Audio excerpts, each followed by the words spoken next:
position of your samples signal in comparison with your standard is known as a chemical shift. So position of signal or the position of peak of your sample under analysis as compared to internal standard known as a chemical shift or shifting of PMR signal due to shielding and de-shielding of the proton in the sample as compared to standard is known as a chemical shift. So chemical shift, it is a denoted by delta scale. It is mentioned like delta scale or tau scale. So delta scale normally ranges from 0 to 10. Delta scale 0 से लेके 10 तक होता है mostly. In case of PMR, अगर अगर आपका H1 NMR, H1 NMR is also known as a PMR. अगर आपका सिर्फ hydrogen measure, so if you are interested in the measure, if you are interested in the determination of your hydrogen, okay, or proton, so that is known as a PMR. And if you are interested in the carbon, that is known as a CMR, carbon magnetic resonance. So for the delta scale for PMR spectrum, it ranges from the 0 to 10, and delta scale for your CMR spectrum ranges from 20 to 100, 200. So 20 to 200, 0 to 200. सो जो carbon magnetic resonance होता है उसके लिए जो delta scale होता है वो 0 से लेके 2 to 200 तक होता है, 0 to 200. और आपका H1 NMR के लिए जो केमिकल शिफ्ट का स्केल होता है delta scale from 0 to 10. Your internal standard, that is a TMS, tetramethylsilane, will give you peak at a 0. Why it will give you peak at a 0, I have already explained in the previous session. Okay, rest of the organic compounds, they will show absorption, or they will show the peaks above the TMS. Okay, TMS will be, then after that you can see simple methyl. Okay, so methylenic protons, they are known as the methylenic protons. They will show a NMR delta value near about the 1. Okay, so delta value for this methylenic protons, it is about 0.95. Okay, likewise that secondary methyl group having protons, secondary proton, primary protons. Okay, the protons of amine also, they will show a delta value ranging from 0 to 3. Likewise that if there is a protons of ketone, C methylic proton of aldehyde, जो aldehyde नहीं ketone का जो proton रहता है, that will show वो जो CH3 है, जैसे ड्यू टू इसको क्या बोलेंगे अपन, तो वो प्रोटॉन्स जो है वो दे will show delta value of 2. Okay, if it is a protons which are attached to a amino group, nearby amino group, it will show around delta value. So if it is a ether, then the protons of ether will show around 3.54. Okay, ester, protons of ester will show delta value at 4. Then acetylenic proton, so acetylenic proton means proton near to the acetylene group. ये acetylene होता है, acetylene. So protons of acetylene or acetylenic proton, they will show 5 to 6. Okay, the aromatic protons, they will show a delta value of 7 to 8. aromatic protons जो भी होंगे, so they will show 7 to 8. A aldehyde or aldehydic proton or aldehyde containing proton, they will show 9 to 10. तो suppose आपने NMR किया और उसमें आपको एक पीक आ गया, आपको पीक आ गया कहाँ पे, 9 से लेकर 10 तक. So in between 9 and 10 you got a peak, NMR peak in the 9 to 10. That means it indicates that your compound under analysis has a aldehydic proton. मतलब types of proton कौन से टाइप के है कि सिंपल एलिसाइक्लिक है, alcoholic proton है, aldehydic proton है, या फिर एरोमेटिक प्रोटॉन है. कैसे कोरिलेट करेंगे आप. So it is correlated by using the delta scale. Okay, so whatever NMR spectrum of your sample you are getting, so it will be like this. Okay, so sample peak will be, and there will be some delta value. Okay, so using that delta value you can correlate, because these values they are found by doing lot of experiment. बहुत सारे NMR spectrum record करके फिर उन्होंने सब ये study करके ये chart दिए हैं. जो नॉर्मल CH3 के प्रोटॉन होते हैं आपके, जो टर्सरी, सेकेंडरी, प्राइमरी, जो नॉर्मल CH3 होता है, so that is not a methylenic proton. तो उसका वैल्यू आएगा 0.9 के आसपास, 0.95. सो जीरो के थोड़ा सा आगे. उसके बाद में अगर कीटोन फंक्शन है, तो those protons they will find delta value around 2.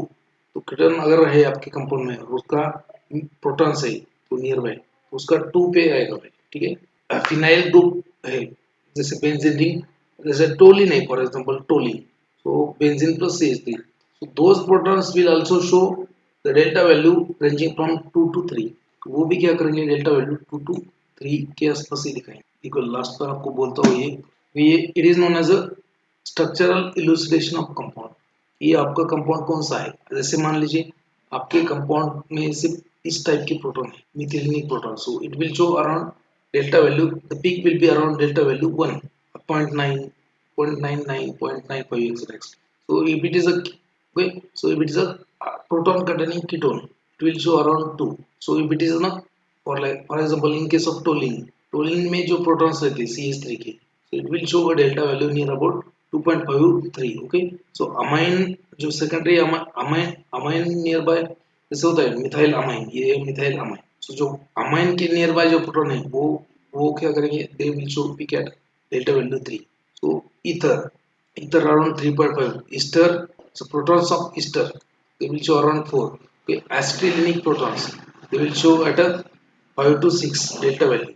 Aromatic protons, so if your compound is having any benzene ring in their structure, in a NMR you will get a signal, that is a one peak of equivalent proton of benzene ring in between 7 to 8. तो यहाँ पे एक pick आएगा आपको जो 7 to 8, जो indicate करता है आपको कि आपके कंपाउंड में बेंजीन का रिंग है। अगर कोई पिक आता है आपका डेल्टा वैल्यू 9 के अबव, 9 और 10 के बीच में, 9 to 10, if you are getting a peak of your sample in between 9 to 10 delta value, तो यहाँ पे अगर कोई एक या डबलेट या सिंगलेट आ गया, that means your compound has aldehydic protons. The NMR will give you information about the different types of hydrogen, different types of environment to the hydrogen, etc, etc, shielding, de-shielding. Okay, so like that. Factors affecting the chemical shift. So what is chemical shift? Chemical shift is nothing but the shifting of PMR spectrum. Okay, shifting of PMR spectrum as compared to your standard chemical shift. Okay, now factors affecting on the chemical shift. Chemical shift अगर compound का अगर change हो रहा है, उसका reason क्या हो सकता है? These factors will affect the chemical shift of your compound. Okay, now first is the inductive effect. Electronegative atoms, negative atoms, electronegative मतलब जो electronegative atom है, like chlorine, halogens and chlorine, fluorine, bromine, halogens, okay, oxygen, nitrogen. So if your protons are attached near to the electronegative atom, so what will happen? It will cause de-shielding. So if electronegative atoms like halogen, oxygen, nitrogen is attached, will de-shield the proton and the absorption occurs at the down field. तो अगर कोई आपके proton के नजदीक electronegative atom है, जैसे halogen atom, oxygen, nitrogen, तो वो क्या करेंगे, डी शील्डिंग करेंगे, मतलब उस टाइम आपके कंपाउंड का signal away from the TMS आए, 2 4 6 8 ऐसा। फॉर एग्जांपल जैसे मैंने बोला अल्डिहाइड में क्या होता है, डबल बॉन्ड ओ, अल्डिहाइड में होता है double bond O, so it causes the de-shielding of proton, and that's why peak appears to the downfield. It occurs in the 9 to 10 delta value. Nitrogen का भी वैसा ही 4 5 के उसके आसपास हो जाए। The extent of de-shielding is directly proportional to the electronegativity of halogen, oxygen और nitrogen. जो भी एटम है नजदीक उसका इलेक्ट्रोनेगेटिविटी कितना है उसके ऊपर डिपेंड करता है कि कितना de-shielding हो। So more will be the electronegativity of your atom at a nearby atom to the protons. So those protons will be de-shielded. So absorption will occurs at the downfield. तो जितना ज्यादा electronegativity होगा उसका oxygen का, nitrogen का, आपके जो protons है उसके आसपास जो होगा, जैसे होता है C double bond O H, जैसे अल्डिहाइड का क्या फंक्शन होता है, R C double bond O H, H जो है वो क्या है, प्रोटॉन है, so that proton is near to the oxygen, that oxygen as it is a electronegative atom, it will de-shield the proton, it will de-shield the proton. Okay, so that's why it will require a very less frequency. Okay, sorry, it will require very high frequency and less energy. Okay, so those protons which are shielded proton, they require a higher energy excitation, and that's why they require lower frequency. Towards this TMS require lower frequency, away from the TMS require higher frequency. Toward the TMS requires more energy, toward away from the TMS require less energy. Towards the TMS is known as a upfield. Away from the TMS is known as down field. अगर आपका sample का signal है अगर TMS के आसपास है तो उसको बोलेंगे अप फील्ड एब्सॉर्प्शन, अगर दूर है टीएमएस से तो उसको बोलेंगे डाउन फील्ड एब्सॉर्प्शन। ये यहाँ पे दिखाया है। आपका टीएमएस का जो स्टैंडर्ड है टेट्रामेथिलसिलिन, उसका पीक आएगा 0 के ऊपर। उसके बाद में आप जो सॉल्वेंट यूज कर रहे हो एनएमआर में सैंपल के लिए solvent, so most of the solvents they are deuteriated, मतलब उसमें हाइड्रोजन नहीं होना चाहिए। तो यहाँ पे देखो क्लोरोफॉर्म में जो हाइड्रोजन होता है CHCl3, तो हाइड्रोजन रिप्लेस किया है ड्यूटेरियम से। CdCl3 is the most commonly used solvent in the. तो एनएमआर का कैलिब्रेशन पीक्स होता है कि टीएमएस का पीक आपका 0 पे आना चाहिए, और जो अगर आप कैडमियम क्लोराइड अगर यूज कर रहे हो उसमें CdCl3 if you are using a solvent then it will show the peak at okay peak at a 7 okay 7.4। तो 7.4 के ऊपर एक पीक आएगा सॉल्वेंट का और 0 पे आएगा टीएमएस का।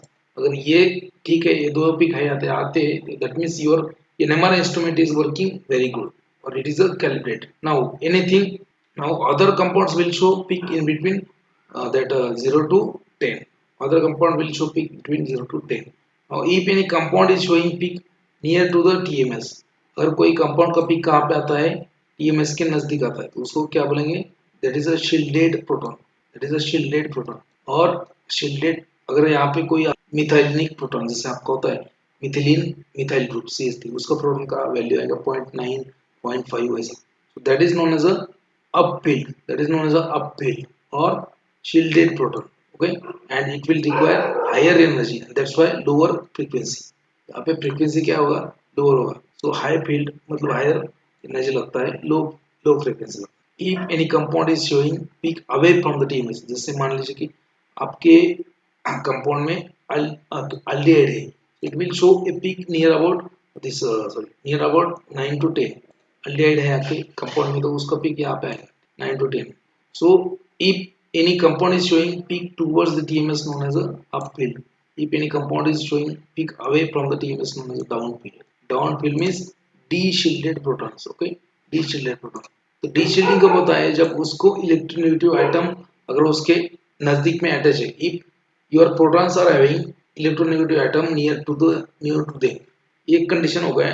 दूसरा कंडीशन होता है if protons are present, if protons are present outside the magnetic field induced by presence of double bond or triple bond, उसकी वजह से भी डाउन फील्ड और डीशील्डिंग होता है।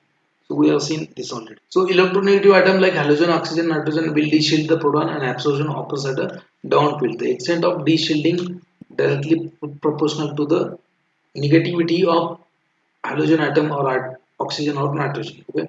So electron withdrawing group अगर है, so electron withdrawing group is able to reduce the electron density around the proton and de-shields it। Electronegative atom D-shielding क्यों करता है, इसका रीजन है कि इलेक्ट्रोनेगेटिव एटम क्या करता है और इलेक्ट्रॉन विड्रॉइंग ग्रुप क्या करता है, जो प्रोटॉन्स है उसको क्या करता है, उसका डेंसिटी कम करता है। सो electron withdrawing group is able to decrease the density of electron around the protons and de-shield it।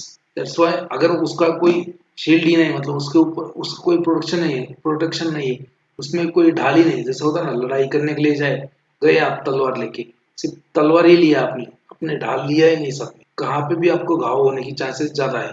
अगर आपने ढाल ले लिया तो घाव नहीं होने के चांसेस, क्योंकि आप वार बचा सकते हो। तो शील्डिंग मतलब क्या है, शील्डिंग मतलब वही कि if electrons are revolving around the protons and more electrons due to double bond triple bond, if that protons are present inside the magnetic field induced by circulation of electron, that is known as shielding। तो वो protect करते हैं, उसको जल्दी excite नहीं होने देंगे। अगर वही वही इलेक्ट्रॉन्स जो है, वही प्रोटॉन्स अगर है जो मैग्नेटिक फील्ड के बाहर है induced by circulation of electron, ठीक है, तो that will be not protected known as a deshielded, okay. So remember electron withdrawing group is able to reduce the electron density around the proton and deshield it. इसके ऊपर question आता है and on the other hand electron releasing group which are electron releasing group, so they will increase the electron density around the proton and causes shielding। so that is known as inductive peak। Inductive peak मतलब क्या, कि अगर कोई proton, okay, अगर कोई electron withdrawing group अगर है या फिर इलेक्ट्रोनेगेटिव ग्रुप है, अगर वो अटैच है आपके नियर बाय टू प्रोटॉन, तो it will cause D shielding. अगर कोई इलेक्ट्रॉन डोनेटिंग ग्रुप है, so if it is attached to near to your proton, so it will cause, तो shielding कौन करेगा, इलेक्ट्रॉन डोनेटिंग ग्रुप करेगा, डी शील्डिंग कौन करेगा, इलेक्ट्रॉन विड्रॉइंग ग्रुप करेगा। तो रिमेंबर है, इसकी याद रखना है आपको, इसके ऊपर क्वेश्चन आता है। Then anisotropic effect, it is also known as a space effect. Now it also contributes the shielding and de-shielding effect because of the induced magnetic field. Other part of molecule is okay, in the other part of molecule operates through space. तो ये anisotropic effect क्या होता है, it is also known as space effect. It also contribute, मतलब इसकी वजह से भी शील्डिंग डी होता है because of the induced magnetic field and in the other part of molecule which operate through। जैसे होता है कि ये इसका एग्जांपल बाद में आएगा, मैं बताता हूँ। So example, if magnetic field is applied to a molecule of having pi electron, मतलब जो मॉलिक्यूल में डबल बॉन्ड है, ट्रिपल बॉन्ड है, इसमें क्या होता है कि पाई इलेक्ट्रॉन्स को, और if you apply a external magnetic field to a that kind of compound having pi electrons of or double bond or triple bond, so electron beam, okay, so electron beam circulate to a right angle of to a right angle to the direction of applied magnetic field and produces a another magnetic field known as induced magnetic field। ठीक है, अगर जो भी double bond containing compound है, triple bond containing compound है, अगर उसका nuclear, अगर आपने, आपको यही करना है ना कि आपको मैग्नेटिक फील्ड में अंदर न्यूक्लियर डालना है ताकि there we have two different state, spinning state, ठीक है, इसलिए। बट अगर कंपाउंड में डबल बॉन्ड है, ट्रिपल बॉन्ड है, तो what happens, so if you place such kind of nuclei in the magnetic field due to presence of pi electrons, double bond or triple bond, so that electrons also circulates, okay, and due to circulation there is a generation of another magnetic field known as an induced magnetic field. Now effect of this field on a nearby proton is found to be dependent on orientation of proton with respect to pi bonds producing the induced field. Now anisotropy accounts for strong de-shielding of aldehyde and aromatic protons।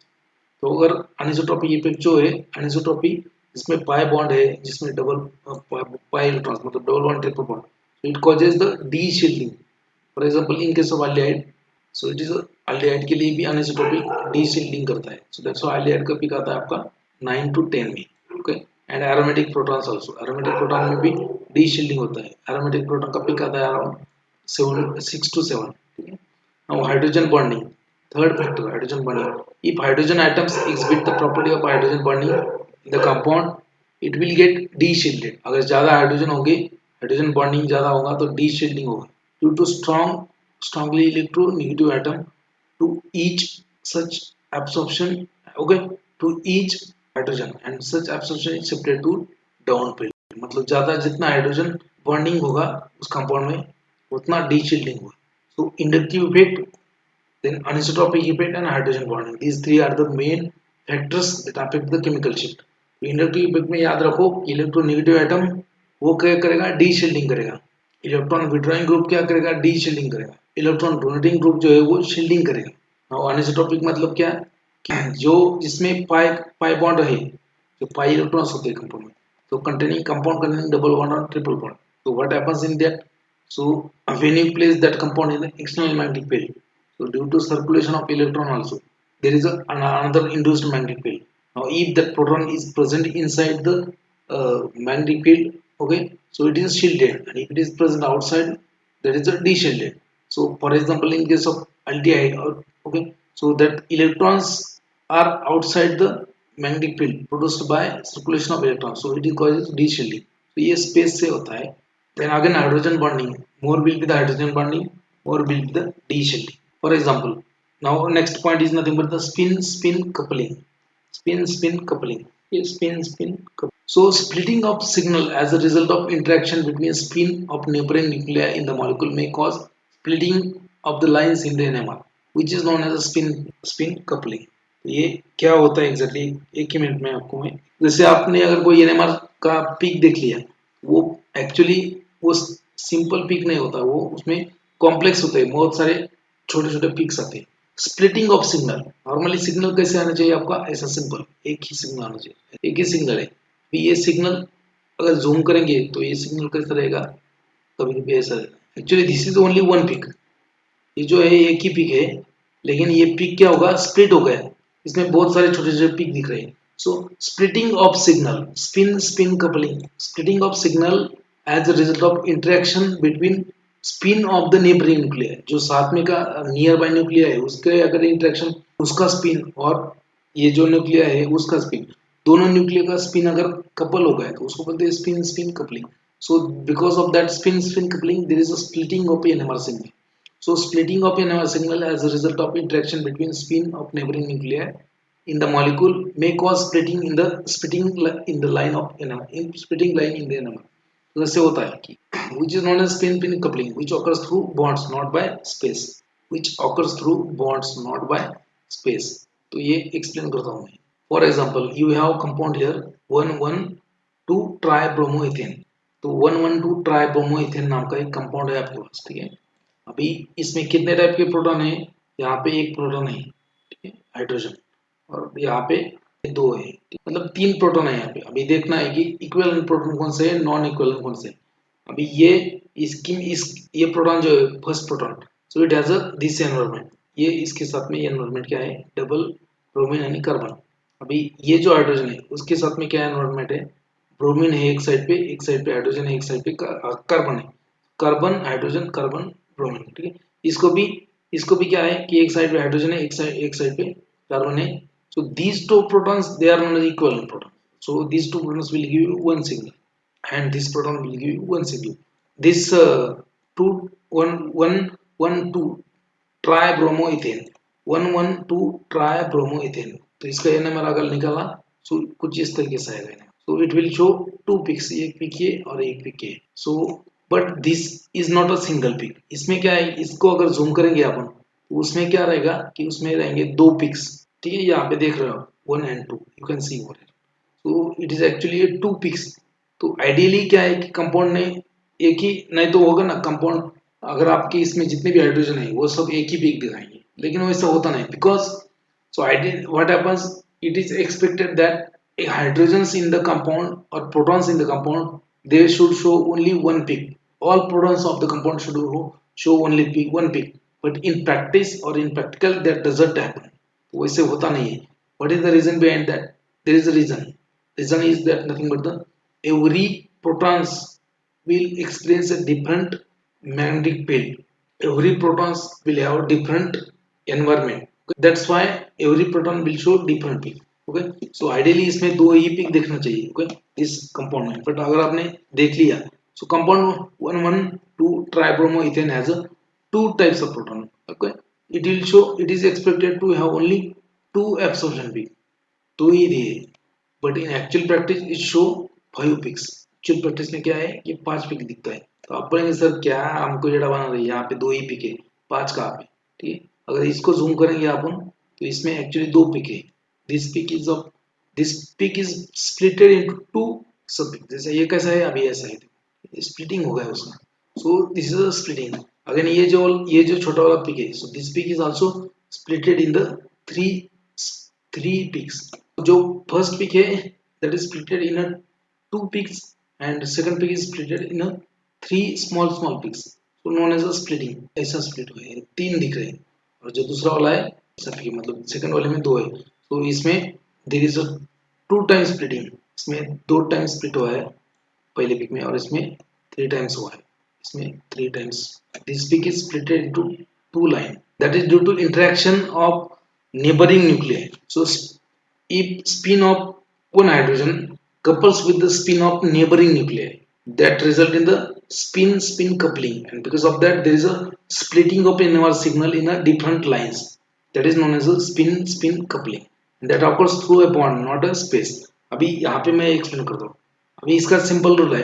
there is a rule of splitting known as a n plus 1. n split कैसे होता है, n plus 1. n क्या है, number of hydrogen on adjacent atom. क्या है, n number of hydrogen on adjacent atom. भी मैं इसको एक्सप्लेन करता हूँ. सिंपल होता है.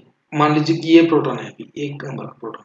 So how many times it will split, ये कितना स्प्लिट करेगा, कितना स्मॉल स्प्लिटिंग होगा इसका, ये कौन डिसाइड करेगा, ये नहीं डिसाइड करेगा. ये इसका स्प्लिटिंग कौन डिसाइड करेगा, इस ये कार्बन के ऊपर कितने हाइड्रोजन है वो डिसाइड करेगा.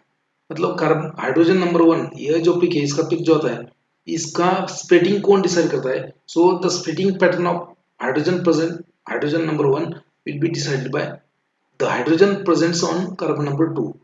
ठीक है। तो n+1 जो रूल है n+1 उसको अप्लाई करना पड़ता है।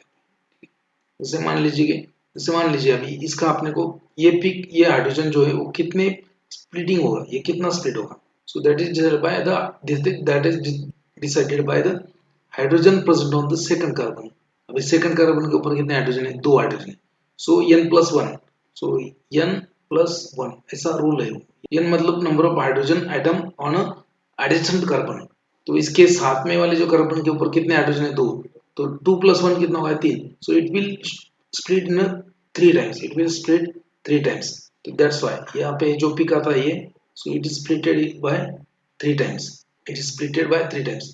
अभी ये जो हाइड्रोजन है, हाइड्रोजन जो है, जो कार्बन नंबर 2 के ऊपर है, कार्बन नंबर 2 के ऊपर जो हाइड्रोजन है, जैसे ये कितना स्प्लिट होंगे। So the what will be the splitting pattern of this 2 hydrogen, they will not decide. Now splitting pattern of these hydrogen will be decided by this hydrogen. That is nothing but the hydrogen present on the adjacent carbon atom. तो ये adjacent carbon atom इसके hydrogen के ऊपर, ये जो hydrogen है उसके adjacent carbon कौन है, ये। और इसके ऊपर कितना हाइड्रोजन है, ये। तो n+1 रूल अप्लाई करो। तो n+1 मतलब n मतलब 1 रहेगा यहाँ पे, n+1 2। So these hydrogens will be splitted in the 2 times। तो ये जो पिक आता है, देखो यहाँ पे 2 स्प्लिट दिख रहे हैं, यहाँ पे कितना, 3 स्प्लिट है। सो n+1 rule, splitting is splitting जो होता है वो कैसे होता है, n+1 रूल। तो n+1 रूल मतलब n means number of hydrogen present on the neighbouring carbon atom. तो जैसे होता है ये वाला, फिर से एक्सप्लेन करता हूँ। जैसे मैं कार्बन, ये हाइड्रोजन जो है, हाइड्रोजन 1, ये hydrogen, so this will show 1 peak, ठीक है। But in practice, actual practice, इसने एक ही पिक दिखाना चाहिए, लेकिन ये क्या करता है कि स्मॉल स्मॉल पिक दिखाता है। जैसे ये जो एक पिक है, अगर इसको जूम करके देखेंगे अपन, तो उसमें 3 नजर आएगा। There are 3 peaks if you zoom this peak and observe, there are 3 small peaks, and that is nothing but the splitting of NMR signal. Now why there is splitting?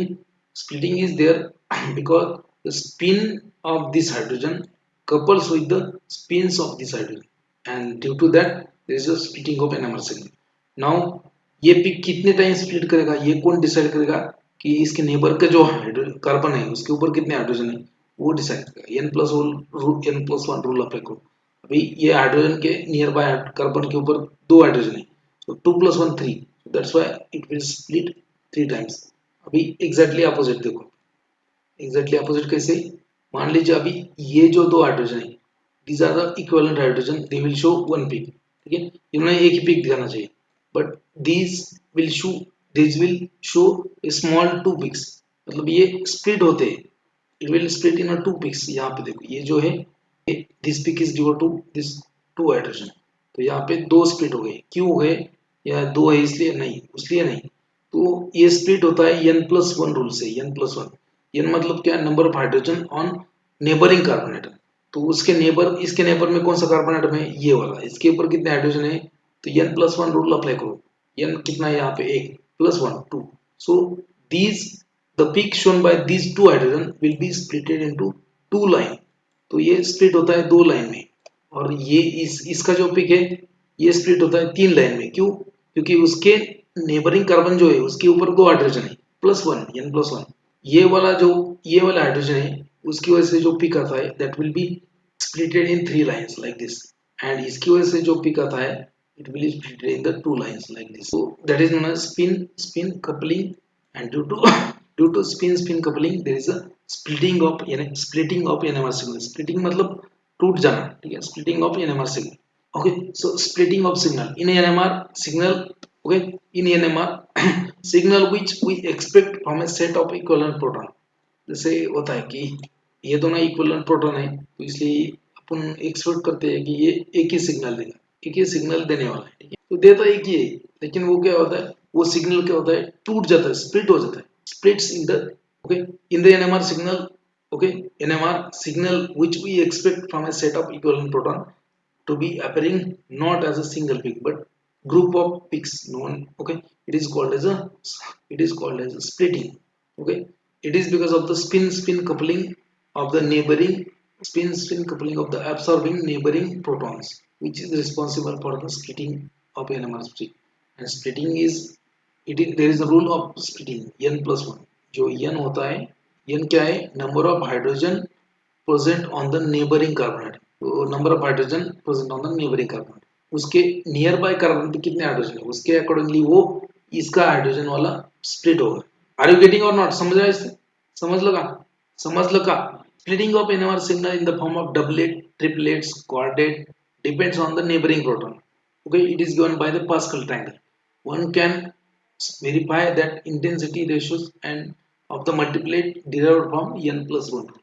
तो splitting कैसे होता है, n plus 1 रूल से होती है। Splitting of signal in the form of doublet, अगर वो एक पिक है वो दो पिक में स्प्लिट हो गया उसको बोलेंगे डबलेट, अगर वही पिक तीन पिक में छोटे छोटे पिक में स्प्लिट हो गया उसको बोलेंगे ट्रिपलेट, चार में हो गया क्वाड्रेट, 15 5 में हो गया पेंटलेट, 6 में हो गया sixlet, like that. So splitting of NMR signal due to spin coupling of neighboring nuclei known as a splitting of signal, known as a splitting of NMR.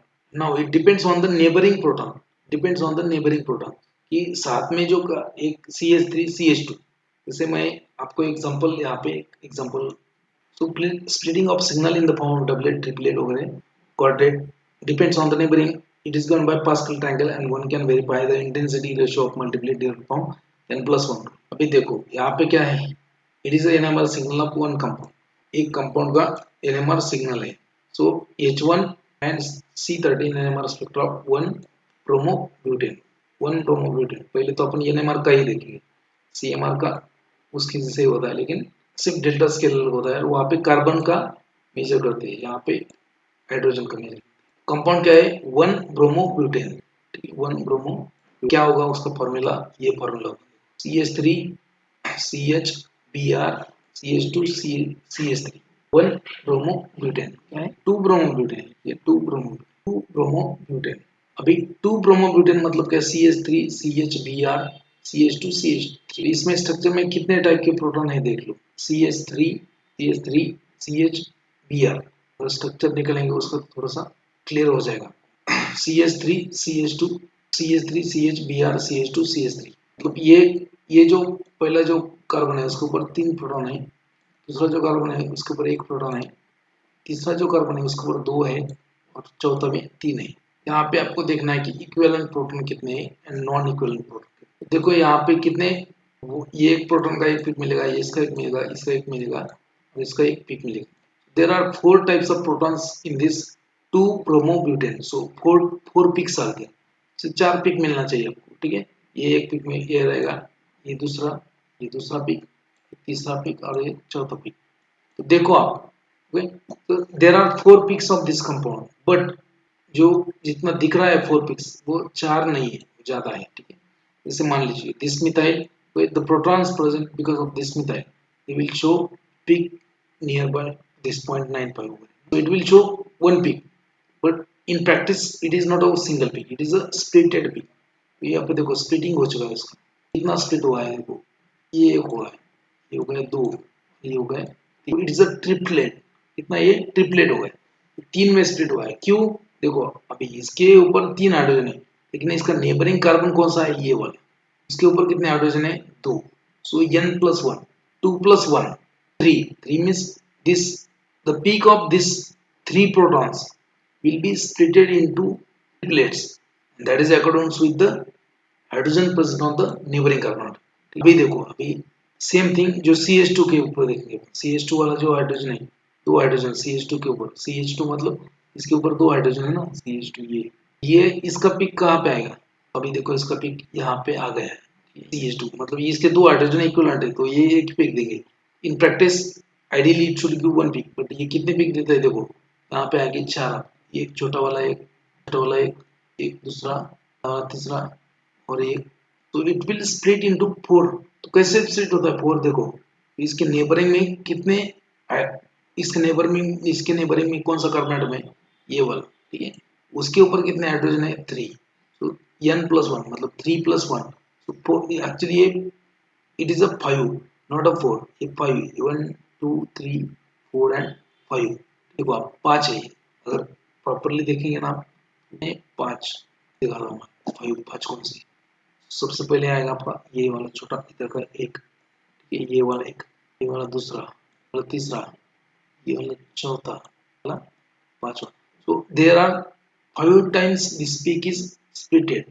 तो it is known as a pentlet. Okay, तो अभी देखो क्यों होगा, ये 5 बार क्यों pick हुआ है, ये पिक किसका है, इसका है CH2 का, ये जो 2 हाइड्रोजन है, 2 हाइड्रोजन है उसके ऊपर, उसका पिक है, ठीक है। क्यों स्प्लिट होगा, अभी देखो ये स्प्लिट होता है according to the neighbouring carbon, neighboring carbon atom के ऊपर कितने हाइड्रोजन है उसके अकॉर्डिंगली स्प्लिट होता है। तो इसके नेबरिंग में कौन सा है, सबसे पहले इसके नेबरिंग में क्या है, इसके नेबरिंग में ये कार्बन है, इसके ऊपर कितना है, 3 हाइड्रोजन, इसके ही नेबरिंग में ये वाला कार्बन भी है, इसके ऊपर क्या है, 1 हाइड्रोजन है। टोटल नेबरिंग में कितने हाइड्रोजन हो गए, 3+1, 3 यानी 3 इधर के 3 इधर का 1, मतलब 4, 4 हाइड्रोजन है उसके नेबरिंग में, ठीक है, 4 हाइड्रोजन है उसके नेबरिंग कार्बन आइटम के ऊपर, 4 हाइड्रोजन है आगे पीछे वाले। n+1 रूल लगाओ, 4 प्लस हो गए 5, so the peak shown by this CH2 is splitting will be 5 times. That's why it will show 5 small peak. Actually ideally इसने एक ही पिक देना चाहिए, लेकिन वो 5 देता है। Okay, and this splitting is due to the spin coupling. spin spin spin होता है उसका, इसका ये जो हाइड्रोजन है, 2 hydrogen, the spin of these 2 hydrogen couples with the spin of neighboring carbon atom, with the couples with the spin of hydrogen present on the neighboring carbon। इसके इसको भी इसके साथ में भी कपल होगा, इसके साथ में भी कपल होगा, and that's why instead of showing only sharp one signal it show splitting, split होता है। So this is known as spin splitting of NMR signal because of the spin coupling of neighboring nuclei, known as a spin splitting or simply splitting of NMR signal। समझ में आएगा n+1 rule. अभी देखो ये तो होगा एक, पहले जो CH3 है उसका पिक आएगा कौन सा, ये वाला पहला पिक। ओके, आइए करना चाहिए, तो उसमें कितना है दिख रहा है आपको, 13 3 क्यों दिख रहे हैं उसमें, एक ही इसमें 3 क्यों दिख रहे हैं, because it is splitted in the 3 line, ये 3 लाइन में स्प्लिट हो चुका है, नोन एज अ ट्रिपलेट। ये क्या, इसको क्या बोलेंगे, triplet. Why it is triplet, क्योंकि ये स्प्लिट हो गया है किसके अकॉर्डिंगली, उसके नेबर के हाइड्रोजन के अकॉर्डिंगली। नेबर के कार्बन के ऊपर कितना हाइड्रोजन है, 2, तो n+1 मतलब 2+1 3, so it will split into 3 line, that is a triplet. अभी देखो ये CH2 जो है, ये एक्चुअली एक ही सिग्नल दिखाना चाहिए, ये दिखाता एक ही है, लेकिन वो एक ही सिग्नल 5 छोटे छोटे पिक में स्प्लिट हो चुके हैं।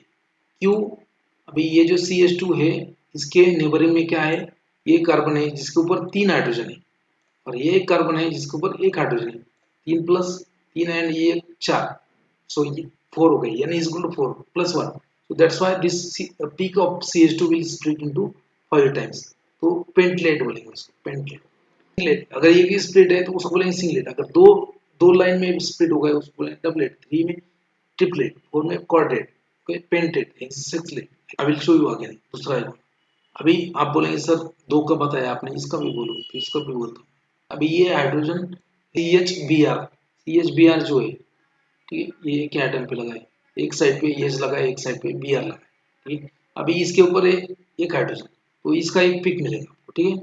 बट ये स्प्लिट कितने टाइम होगा, वो कौन डिसाइड करेगा, उसके नेबरिंग का आइटम। इसके नेबरिंग में कितना है, ये कार्बन के नेबर में ये कार्बन है, उसके ऊपर 3 हाइड्रोजन, ये एक कार्बन है, उसके ऊपर कितना हाइड्रोजन है, 2 हाइड्रोजन, तो हो गए 3 और ये वाले 2 हो गए 5, n is equal to 5 plus 1 so 6, so this hydrogen, oh this carbon has only 1 hydrogen, the peak is split into 6 times, ये 6 लेट होगा, ये होगा 6 लेट, 6 टाइम्स स्प्लिट होगा, ठीक है। अभी और एक कार्बन बचा है, कौन सा, कार्बन नंबर 1, ये वाला CH3, ये एक पिक दिखाएगा, कौन सा वाला पिक दिखाता है, ये। अभी ये कितना स्प्लिट हुआ है देखो, ये जो पिक है बड़ा वाला, ये सिर्फ 2 लाइन में स्प्लिट हुआ है, it is known as a doublet, it is known as a doublet. क्यों हुआ 2 लाइन में, अभी ये जो 3 हाइड्रोजन है they are equivalent, they will show only 1 peak, okay, but in practice they show the split of 2 peak. लेकिन क्यों, अभी देखो ये कार्बन के नियर बाय कार्बन कौन सा है, ये वाला, ऊपर कितने हाइड्रोजन है, only 1, तो n is equal to 1, n is equal to 1, तो 1+1, ये 1+1 क्या, 2, so that's why this methyl will show 1 peak, but that is a split into 2 line, known as a doublet, तो इसको क्या बोलेंगे अपन, ट्रिपलेट। ये हो गया डबलेट, ये हो गया आपका तीन एक चार, ये हो गया पेंटेट। पहला पिक जो है मिथाइल का, दैट इज ट्रिपलेट। अभी ये जो CH2 का पिक है वो है आपका तीन, ये हो गया पेंटेट। और ये जो ये जो हाइड्रोजन है उसका जो पिक होता है वो स्प्लिट होता है 6 टाइम्स, नोन एज सिक्सलेट। ओके, और ये जो लास्ट वाला CH3 है उसका पिक ये होता है स्प्लिट 2 टाइम्स। CMR में भी वैसे ही होता है, बस CMR में क्या है, कार्बन मैग्नेटिक रेजोनेंस में जो डेल्टा स्केल होता है वो अलग होता है, और वहाँ पे हाइड्रोजन की बजाय कार्बन का यूज करते हैं, कार्बन मेजर करते हैं। So in the CMR spectroscopy delta scale ranges from 0 to 200। बाकी spin pin coupling splitting pattern वैसे ही होता है। You can see over here splitting of NMR signal कैसे होता है कि अगर कोई स्प्लिट हुआ ही नहीं, मतलब सिंगल शार्प पिक है, ठीक है, जैसे ये, उसको बोलेंगे सिंगलेट। जैसे ये वाला पहला पिक दिख रहा है आपको, ये देखो इसमें कोई स्प्लिटिंग नहीं आया, स्प्लिटिंग आया नहीं, शार्प पिक है, उसको बोलेंगे सिंगलेट। अभी ये दूसरा जो देखो उसके नियर बाय वाला ये क्या है, एक्चुअली दिखने में दिख रहा है एक पिक, लेकिन वो है, वो स्प्लिट हो चुका है 2 लाइन्स में, that is known as doublet वाला। में एक ही पिक दिख रहा है लेकिन वो स्प्लिट हुआ है 3 लाइन में, 2 छोटे लाइन और एक बड़ी लाइन। So that is known as intensity. So there is a splitting of this signal in three, known as a triplets। भी पहले वाला एक था तो सिंगलेट, दूसरा वाला दो थे तो डबलेट, तीसरा वाला ट्रिपलेट। भी क्वाड्रेट मतलब 4 में स्प्लिट होगा।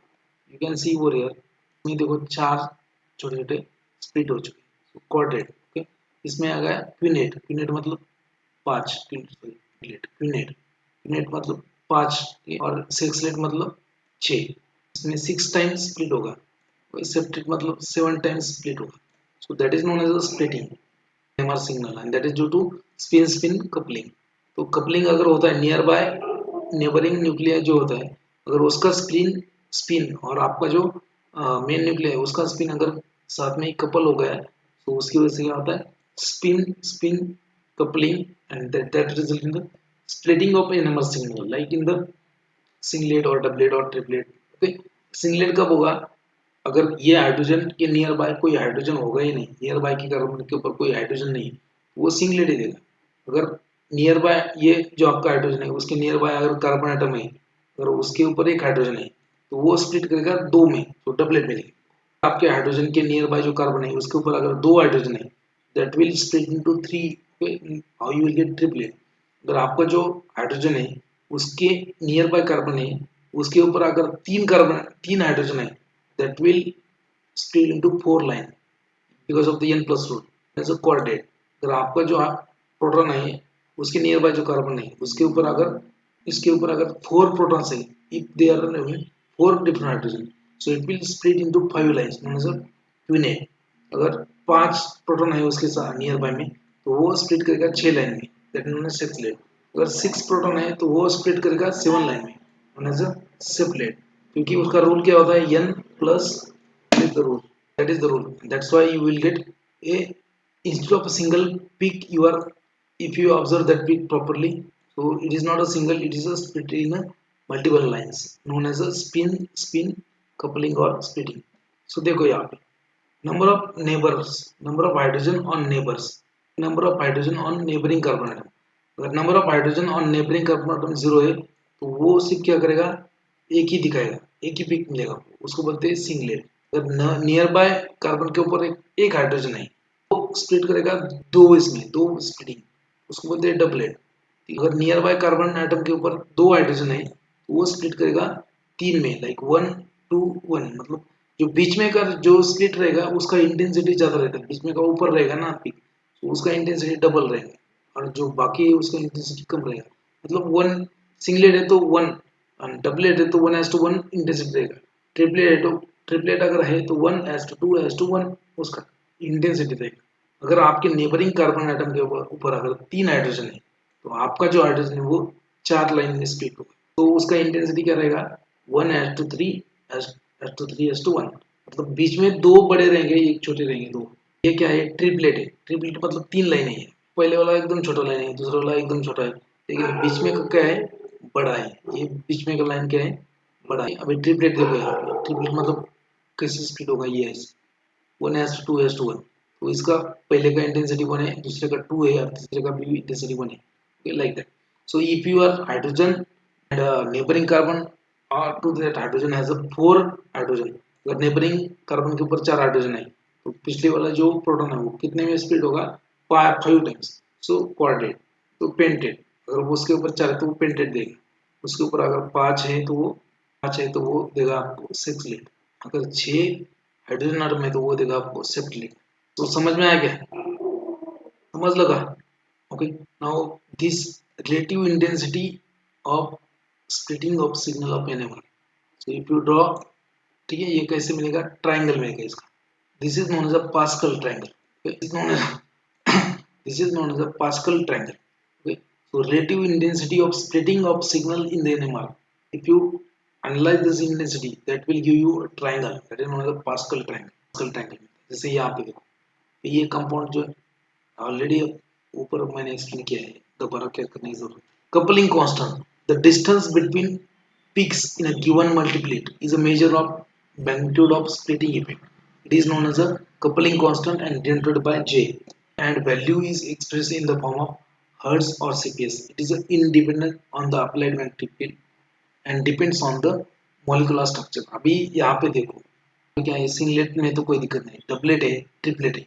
जैसे मान लीजिए डबलेट है, डबलेट में क्या है, 2 पीक है, small small. Distance between two split, distance between two splitted line, जैसे यहाँ पे मैं एक्सप्लेन करता हूँ एकदम बड़ा वाला. अभी मान लीजिए ये पीक है, तो ये स्प्लिट हो गया 2 लाइन में, ये हो गया डबलेट आपका. So distance between two splitted line, ये होता है ना कि मान लीजिए ये तो हो गया सिंगलेट, ये स्प्लिट हो गया 2 इसमें. Distance between two splitted line. Distance between two splitted line is known as a coupling constant. Importantly, the distance between peaks in the given multiplet is a measure of magnitude of splitting effect, and it is known as a coupling constant, denoted by J, and expressed.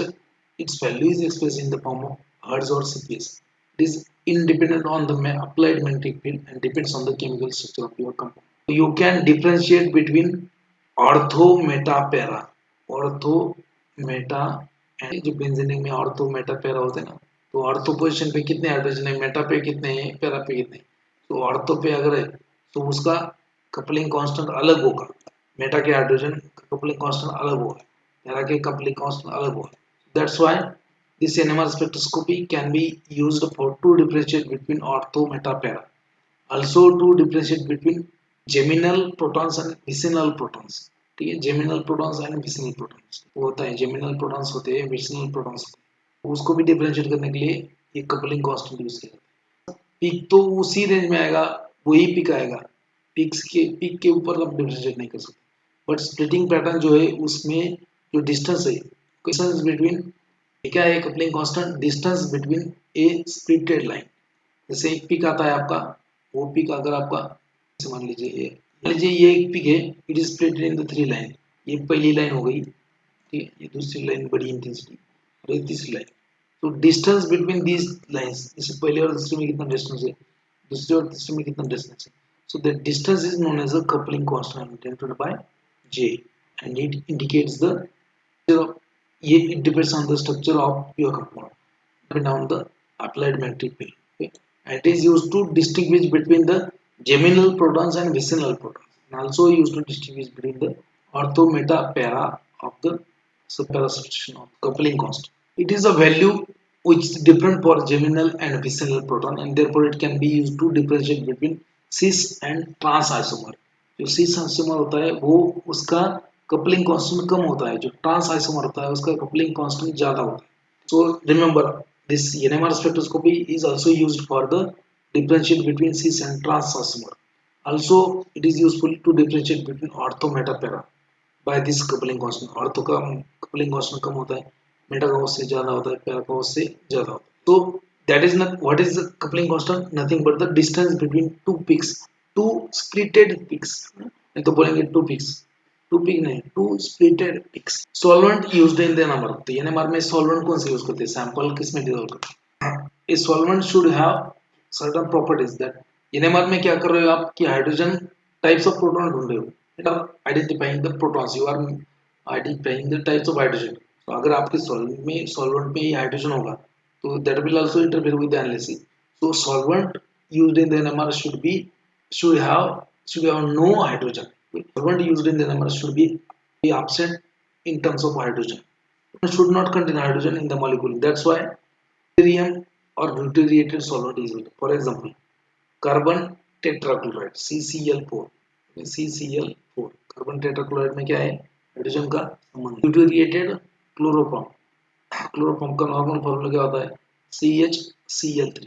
ये क्या है, ड्यूटेरिएटेड मतलब deuterium है. इसमें क्या है, deuterium जो hydrogen का सेकंड आइसोटोप होता है वो है ड्यूटेरिएटेड क्लोरोफॉर्म. ड्यूटेरिएटेड वाटर, नॉर्मल वाटर क्या है, H2O. तो ये क्या है, D2O. It is used as solvent क्योंकि इसमें हाइड्रोजन नहीं. Solvent should be inert chemically, should have no magnetic property or should be magnetic isotopy. Means magnetically it should be neutral. It should be volatile and it should have no hydrogen atom. It should not have, it should not be expensive. It should be easily available. ये सब आपके simple solvent है. देखो यहाँ पे list दी है, तो बाद में कंफ्यूज नहीं है, क्वेश्चन ऐसे ही आता है.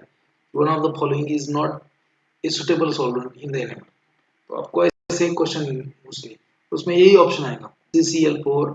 अच्छा D2 अगर नहीं देंगे तो बोलेंगे कार्बन टेट्राक्लोराइड, उसके बाद बोलेंगे deuteriated chloroform, deuteriated methanol, DMSO, deuteriated acetic acid. अभी देखो CH3COOH क्या होगा, ये एसिटिक एसिड. लास्ट में लगा है CH3COOH. तो ये हाइड्रोजन को रिप्लेस करो ड्यूटेरियम से, क्या होगा CD3COOH. ये है एक्चुअली में क्या है, ये ड्यूटेरिएटेड एसिटिक एसिड. यहाँ पे हाइड्रोजन डाल दो सिर्फ H, तो क्या होगा, एसिटिक एसिड बन जाएगा. तो हाइड्रोजन यूज नहीं करना है इसलिए ड्यूटेरियम. सो ड्यूटेरिएटेड एसिटिक एसिड. ये क्या है, dimethyl sulphoxide. CH3 2 times H replace किया है ड्यूटेरियम से, तो CD3 2 times SO2. So solvent used in the NMR. याद रखो सॉल्वेंट कौन सा यूज करें. स्पिन कपलिंग हो गया आपका, solvent used in the NMR. Chemical proton chemical shift, ये कोरिलेशन चार्ट है. जैसे प्राइमरी अगर प्रोटॉन से जैसे RCH3 हो गए primary proton, so it will show A delta value at a range in 0.9. Secondary अगर है, सेकेंडरी प्रोटॉन्स अगर है, तो जैसे ये RCH2 मतलब ये वाले, ये सेकेंडरी हो गए. जो 2 हाइड्रोजन है सेकेंडरी हो गए, सो it will show delta value of 1.3. यहाँ पे पिक आएगा. तो टर्सरी है जैसे R3CH, इसका डेल्टा वैल्यू आएगा 1.5 के नियर. जैसे विनिलिक प्रोटॉन है, जैसे डबल बॉन्ड वाले प्रोटॉन है, उसका वैल्यू कितना आएगा 4.6 to 5.9 डेल्टा. अभी ये विनिलिक प्रोटॉन का डेल्टा वैल्यू ज्यादा क्यों है, सिंपल है, जो मैंने अभी एक्सप्लेन किया था ऊपर, shielding and D shielding. Okay, जो भी कंपाउंड में डबल बॉन्ड ट्रिपल बॉन्ड है उसमें क्या आएगा, पाई इलेक्ट्रॉन्स रहेंगे. Because of that pi electrons there is a deshielding. क्या होता है वहां पे, deshielding. That's why peak appears away from the TMS. जैसे एस्टिलिनिक प्रोटॉन है, वो उसका वैल्यू कितना आएगा 2.3 डेल्टा. जैसे एरोमेटिक प्रोटॉन से अगर बेंजीन रिंग को अटैच है कोई प्रोटॉन, तो उसका वैल्यू आएगा 6 to 8.5 डेल्टा. तो ये this is known as a correlation chart. ये आपको बुक में मिल जाएगा, मेरे बुक में भी है. ठीक है, एक जस्ट एक्सप्लेन करने के लिए. जैसे मान लीजिए एल्डिहाइड में क्या आता है, CHO ग्रुप क्या आता है, CHO. इसमें एक हाइड्रोजन है. Because of the extreme D shielding, तो इसका पीक आएगा आपको इन बिटवीन 9 to 10. एल्डिहाइड का पीक बहुत ही लंबा आता है, डेल्टा वैल्यू उसका 9 to 10. तो that's why it is known as a highly deshielded protons in the aldehyde. Carboxylic acid का आएगा आपको 10.5 में. एसिड अगर है कार्बोक्सिलिक एसिड, उसका 10.5 12 इस रेंज में आता है डेल्टा. अमीनो अगर है RNH2, तो उसका 1 to 5 आता है. अल्कोहल्स अगर है, अल्कोहल्स 1.5 to 4. तो ये वैल्यू क्यों याद रखना है, अगर if you want to draw the structure of unknown compound, आपको मालूम है, आपने रिसर्च किया कुछ कंपाउंड आइसोलेट किया, आपको मालूम ही नहीं ना वो क्या है कंपाउंड, उसमें कार्बन कितने, नाइट्रोजन कितने, हाइड्रोजन कितने, उसका स्ट्रक्चर कैसे निकालेंगे. सो बाय डूइंग इट्स यूवी का एनालिसिस करेंगे उसका, तो आपको ये पता चलेगा whether that compound has a double bonds और कॉन्जुगेशन और नॉट. अगर यूवी में कुछ लैम्डा मैक्स होता है 200 से 400 200 to 400 नैनोमीटर में, अगर उसका कोई लैम्डा मैक्स आता है, that means your compound has a double bonds conjugation है. अभी IR करो उसका, तो IR करने के बाद क्या मिलेगा आपको information. After IR you will come to know which kind of different functional group है कि अगर मान लीजिए कि IR में 1680 1680 के ऊपर वहाँ पे अगर कोई एब्सॉर्प्शन का पीक आ गया उसका मतलब ये होता है कि उसमें अर्ली आईडी ठीक है। अगर आपके कंपाउंड में 1700 1720 टू 1725 से लेके 1725 1720 से लेके 1725 तक अगर कोई पीक आता है तो उसका मतलब ये होता है कि उसमें कीटोन ग्रुप है। So if your that is correlation मैं बोलते बैठूंगा तो ऐसे पूरा बोलते बैठूंगा। So if you have a peak in the IR at 3300 that means उसमें कोई क्या है अमाइन फंक्शन है NH2। अगर आपके IR स्पेक्ट्रम में अगर 3600 अगर 3600 सेंटीमीटर उसके ऊपर अगर कोई पीक आता है उसका मतलब उसमें हाइड्रोक्सिल ग्रुप है। So spectroscopy will give you information about the conjugation in the compound. IR spectroscopy will give you information about the functional group present in the compound. Now do the NMR of the compound. NMR अगर किया तो उसमें आपको ये मालूम हो जाएगा कि उसमें कितने टाइप्स के प्रोटॉन्स है हाइड्रोजन्स कितने टाइप के। तो NMR spectroscopy will give you information about the types of hydrogen. अगर उसके बाद में उसका CMR करो CMR spectroscopy मतलब कार्बन मैग्नेटिक रेजोनेंस। तो CMR will give you information about the different types of carbon present in the compound. उसके बाद में उसका मास स्पेक्ट्रोस्कोपी करो तो mass spectroscopy will give you information about the molecular weight of that compound. So by doing different spectroscopic analysis you can draw the structure of unknown compound. तो उसके लिए आपको कोरिलेशन चार्ट्स मालूम होने चाहिए वो कितने का वैल्यू कहाँ पे आता है। ये क्या है कि ये किसी ने रिपोर्ट करके रखा है क्योंकि उन्होंने बहुत सारे एनालिसिस किया और रिपोर्ट करके रखा कि यार कीटोन का इसमें ही आता है इस रेंज में। That is known as a chemical that is known as a correlation chart. ठीक है ये मैंने आपको सिर्फ डेल्टा का वैल्यू बोला है। अगर टाउ का वैल्यू जो है 1 माइनस 10 माइनस डेल्टा जो है उसका ओके सो 10 माइनस टाउ का वैल्यू 1 वो ये आएगा mostly it is express in the delta value में मोस्टली एक्सप्रेस किया जाता है। टाउ स्केल भी आप यूज कर सकते हो डेल्टा स्केल टाउ स्केल दो स्केल होता है ना उसका। नाउ इंस्ट्रूमेंट क्या क्या होता है सबसे पहले सैंपल होल्डर रहेगा आपका। सैंपल होल्डर जो रहता है वो टेस्ट ट्यूब की जैसे रहता है 25 सेंटीमीटर लंबा रहेगा एंड 5 mm में उसका डायमीटर रहेगा आउटर। तो परमानेंट मैग्नेट जो रहेंगे मैग्नेट उसको बोलते हैं परमानेंट मैग्नेट इसको बोलेंगे permanent magnet. So it should provide a homogeneous magnetic field of high strength 20,000 Gauss. conventional conventional permanent electromagnet is used for 1000 megahertz in NMR instrument. Super superconducting magnet is used for the 30 megahertz in NMR instrument. अगर मतलब आपको resolution ज़्यादा चाहिए तो ये use करना पड़ेगा 230 megahertz का इंस्ट्रूमेंट। अगर नॉर्मल चाहिए आपको तो 100 मेगाहर्ट्ज का भी इंस्ट्रूमेंट यूज़ कर सकते हो लेकिन रेजोल्यूशन ज़्यादा चाहिए तो ज़्यादा फ्रीक्वेंसी वाला इंस्ट्रूमेंट। अगर ज़्यादा फ्रीक्वेंसी वाला इंस्ट्रूमेंट चाहिए तो उसमें सुपर कंडक्टिंग मैग्नेट यूज़ करते हैं। कन्वेंशनल मैग्नेट किसमें यूज़ करते हैं 100 megahertz instrument. Now magnetic coils so to change the radio frequency applied so that applied radio frequency will match to the precessional frequency of molecule। तो आपका जो frequency है magnetic field का उसको control करने के लिए आपको ये लगता है कि हेल्महोल्ट्ज कॉइल इसके ऊपर आ चुके हैं। Helmholtz coil Helmholtz coil they are used which superimposing the variable magnetic field on the main field. This is known as a field shift। मतलब यहाँ पे मैंने पहले ही बोला कि दो टाइप के इंस्ट्रूमेंट होते हैं एक होता है फील्ड शिफ्ट एक होता है फ्रीक्वेंसी शिफ्ट। मतलब ऑपरेशन ना इंस्ट्रूमेंट तो एक ही होता है बस ऑपरेशन अलग। सो if you keep radio frequency जैसे ये होता है रेडियो फ्रीक्वेंसी ट्रांसमिट अगर रेडियो फ्रीक्वेंसी जनरेट करेगा यहाँ पे ट्रांसमिट करेगा। सैंपल कहाँ पे रखा है आपने मैग्नेटिक फील्ड में यहाँ पे मैग्नेट है यहाँ पे भी क्या है मैग्नेट है। So they will produce a magnetic field certain strength. यहाँ से रेडियो फ्रीक्वेंसी आएगा अगर मैग्नेटिक फील्ड में सैंपल रखा तो वो स्पिन हो जाएगा उसका एंड ये रेडियो फ्रीक्वेंसी यहाँ पे आएगा एब्सॉर्ब करेगा ये सैंपल और स्पिन स्टेट उसका चेंज होगा। जो अनएब्सॉर्ब रेडियो फ्रीक्वेंसी वो यहाँ पे डिटेक्ट होगा अनएब्सॉर्ब ओके।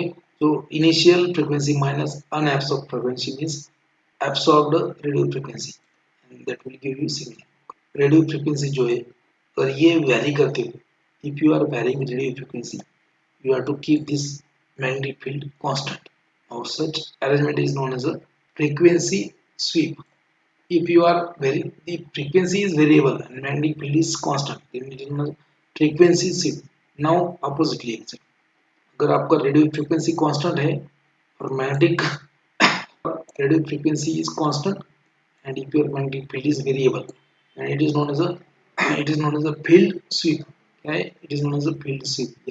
तो आपको यहाँ पे वेरी करना है, मतलब इनिशियली जो मैग्नेटिक फील्ड है वो कम गॉस का रखो, बढ़ाते बढ़ाते जाओ, ठीक है, उसको बोलते हैं चेंज करना. To control that magnetic field the coils are used. Magnet control known as Helmholtz coils. The instrumentation part. Sweep generator मतलब frequency is changed by using Helmholtz coil. Radio frequency generator to produce radio frequency radiation. Radio frequency receiver और detector रहेगा उसमें. NMR instrument आपका एक ऐसा रहता है, तो it is a big instrument. NMR का इंस्ट्रूमेंट जो है एक बड़ा वाला रहता है. सो हमारा instrument will look like this. इसमें मैग्नेट रहेंगे, ये साइड पे एक मैग्नेट है, साइड पे एक मैग्नेट है, और बीच में क्या है, यहाँ पे सैंपल का ट्यूब है. बाकी सब कंट्रोलिंग मैकेनिज्म.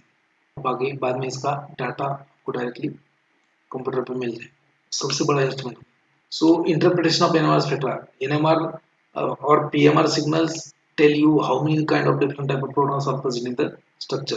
कितने टाइप के प्रोटॉन्स है, कितने टाइप का केमिकल एनवायरनमेंट है. Position. Okay. Number of signals. ये number of signals in the NMR spectrum. कि एनएमआर स्पेक्ट्रम में अगर किसी कंपाउंड का एनएमआर में अगर 5 सिग्नल आता है, मतलब there are only 5 peaks in the NMR spectrum of particular compound. That means it has a 5 different kind of protons. So number of signals in the NMR will show you or will tell you how many different kind of protons are present. The position of signal कि वो TMS कितने नजदीक है, कितने दूर है. तो position of signals will tell you about the electronic environment of such kind of proton. Intensity of different signal will give you information about the relative number of protons of different kind. अगर कोई peak है उसका intensity बहुत ज़्यादा है, उसका मतलब क्या है कि इस टाइप के प्रोटॉन ज़्यादा है उसके. अगर कोई पीक है उसका इंटेंसिटी कम है, तो उसका मतलब ये कि उस टाइप के प्रोटॉन कितने कम है. So splitting signals will give you information about the environment of absorbing nuclei respect to environment of neighboring proton. So splitting signal will give you information about the environment of absorbing protein नहीं, वो गलती से protein हो गया, protons with respect to neighboring C13 NMR. C13 NMR is known as the CMR, and that will give you idea about the how many different types of carbon atom present in the compound. For CMR delta scale ranges from 0 to 200. PMR कितना होता है, कुछ books में दिया है 0 to 12, कुछ books में दिया है 0 to 10. So you can remember 0 to 12. Okay? 0 to 10 या 0 to 12 दोनों भी है, ठीक है. लेकिन CMR में क्या होता है, डेल्टा स्केल 0 से लेके 200 तक होता है. आपका एक एक्सरसाइज है, how many number of NMR और PMR signal is shown by following. Compound number 1 मैंने ये एक्सप्लेन किया है ऑलरेडी. तो अगर आप फिर से आपको चेक करना है तो you can go write down the structure और फिर से देखो. सो जैसे ये कंपाउंड है, compound number 1, it has a 2 different types of protons. So it will show 2 signals. ये पहले जो ये 2 सिग्नल है. दूसरा कंपाउंड जो है उसमें कितने टाइप के प्रोटॉन है देखो. This compound also has only 1 type of proton. ठीक है. ये जो प्रोटॉन है ये और ये जो प्रोटॉन है, दोनों ही प्रोटॉन का एनवायरनमेंट सेम है. It will show only 1 peak. Compound number 3 1 2 3 it will show 4 peaks. इसका एक पिक आएगा, इसका एक पिक आएगा, इसका एक 4 peaks. Compound number 5 will also show 4 peaks. So compound number 5 ये this benzene all protons are equivalent, so it will show only 1 peak in the range of 6 to 7 delta. जैसे ये प्रोटॉन ये इसमें कितना पिक आएगा, इसमें आएगा ये, इसका तो एक पिक आएगा. उसके बाद में ये वाले और ये वाले, इसका एक पिक आएगा, और ये वाले और ये वाले इसका एक. There are 3 peaks of this compound. ये कंपाउंड का कितना पिक आएगा, ये मिथाइल इक्विवेलेंट है और इसका एक ही पिक आएगा. और ये बीच में वाला जो है बेंजीन का पूरा, उसका एक peak, only 2 peaks. So likewise that you have to understand. क्या है structure illustration of organic compound. तो अगर अननोन कंपाउंड है उसका अगर यूवी किया, मास किया, एनएमआर किया, you will get idea about how many number of different protons are there by using NMR. Structural illustration. Number of peaks will give you idea about the number of different hydrogen present in the compound. Environment of proton, that is shielding and de-shielding with respect to peaks of, will give information about the environment. कि अगर कोई pick बाद में आता है, मतलब जैसे aliphatic protons होते हैं उनका peak nearby 0.9 to 2 delta तक आ जाए, that is a high magnetic field is required. Aromatic proton है, so they are de-shielded and it will give you peak at a 7 to 9, so less magnetic field is. Again, intensity of peak will give you information about the number of protons of each type. अगर ज़्यादा intensity है मतलब ज़्यादा उस type के proton है, कम intensity मतलब उस टाइप के कम proton. Number of adjacent proton will with the help of split number of adjacent proton with the help of splitting pattern. n+1 rule की वजह से आपको एक इंफॉर्मेशन मिल जाएगा कि नंबर ऑफ एडिशनल प्रोटॉन कितने हैं. अगर कोई पिक हो 3 इसमें स्प्लिट होता है, जैसे एक पिक है 3 इसमें स्प्लिट हो गए, तो उसका मतलब क्या होता है कि ये जो हाइड्रोजन है इसके नेबरिंग कार्बन के ऊपर कितने हाइड्रोजन है, कितने होंगे बोलो. अगर कोई पिक है, जैसे मान लीजिए एक पिक है, ट्रिपलेट हो गए, ये ट्रिपलेट स्प्लिट हो गए, इसका मतलब क्या होता है इसके नेबरिंग जो कार्बन आइटम है इसके ऊपर कितने हाइड्रोजन है, चलो जाना आपके दिमाग के ऊपर से जाएगा. उसके नेबरिंग कार्बन आइटम है उसके ऊपर 2 हाइड्रोजन है, इसके लिए ये 3 बार स्प्लिट हुआ है, तो n+1. ठीक है, अगर किसी के नेबरिंग में 2 हाइड्रोजन है तो उसका स्प्लिटिंग होगा 3, किसी के नेबरिंग में 0 हाइड्रोजन है तो वो उसका स्प्लिटिंग होगा 1, singlet doublet triplet like. Then again, to study the dynamic properties of molecule like conformational isomerism, molecular asymmetry, hydrogen bonding, keto-enol tautomerism. Determination of optical purity. To study the molecular interaction like mycelium formation, drug receptor interaction, उसका application और क्या है, quantitative analysis ऐसे of component.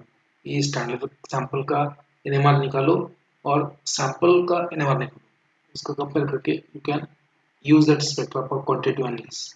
Summary क्या है, last में summary of NMR, तो summary of main information obtain from H1 NMR spectrum. सबसे पहले क्या है, पहला समरी होता है आपका, पहला समरी क्या है, फर्स्ट जो पीक्स आएगा, एक पीक, दो पीक, तीन पीक, चार. फर्स्ट क्या है, delta functional groups that are present in the molecule. कैसे समझेंगे, ओके. सो आपके कंपाउंड में अगर कोई फंक्शनल ग्रुप है वो भी आप डिटरमाइन कर सकते हो, आप बोलेंगे आईआर का काम है, इसमें भी होता है. The functional group that is present in the molecule that determines determined based upon the position of on the delta scale. Most often scale कितना होता है, डेल्टा स्केल 0 to 12 ppm होता है. अगर आपका मिथाइलिनिक प्रोटॉन है तो मिथाइलिनिक प्रोटॉन अगर है, जैसे मान लीजिए कंपाउंड दिया है, ये जो कंपाउंड है, तो इसमें क्या है, ये क्या है, मिथाइलिनिक प्रोटॉन. ये वाला जो है, ये कौन से प्रोटॉन है, मिथाइल प्रोटॉन है. ये बहुत ही कम ppm में पिक देंगे आपको, जैसे यहाँ पे ये पिक ए नंबर का पिक, ये मिथिलिनिक प्रोटॉन है. इसके नेबर में कौन से प्रोटॉन है, ये इसके ऊपर कितना है, 2 hydrogen, that's why it is splitted in the 3 line. अभी ये जो CH2 वाला पिक है इसका हाइड्रोजन, ये बी पिक है, क्योंकि इसके नियर बाय क्या है, ऑक्सीजन है.